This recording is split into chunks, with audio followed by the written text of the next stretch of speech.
শুভ দুপুর বন্ধুরা, তোমরা সবাই কেমন আছো? আমি খুব ভালো আছি। আজকে তোমাদের সঙ্গে একটা রেসিপি শেয়ার করব। আমার মা বানাতেন চাল কুমড়োর পুর। দেখো, আমি চাল কুমড়োগুলোকে এরমভাবে কেটে নিয়েছি। কেটে মাঝখান দিয়ে একটু করে ফালা দিয়ে দিয়েছি। দিয়ে এর মধ্যে আমি সর্ষে, পোস্ত, কাঁচা লঙ্কা, নুন, মিষ্টি দিয়ে, নারকেল দিয়ে সব বেটে রেখেছিলাম। এবার এগুলোকে দেখো, দেখতে পাচ্ছ এর ভেতরে এরমভাবে আমি পুরটাকে ভরে দিয়ে তারপরে সেটা ভাজবো।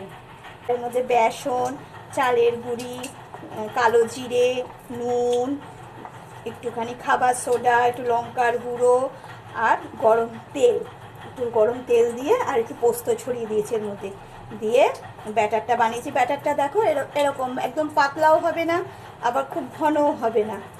দিয়ে এই ব্যাটারের মধ্যে চুবিয়ে এবার এটাকে ভালো করে গরম তেলে, ছাকা তেলে ভাজতে হবে। এই দেখো, দেখেছো? গরম ভাতের সঙ্গে গরম তেল, কাঁচা লঙ্কা দিয়ে খেয়ে দেখো। দেখে আমাকে কমেন্ট করে জানাবে যে তোমাদের কেমন লাগলো।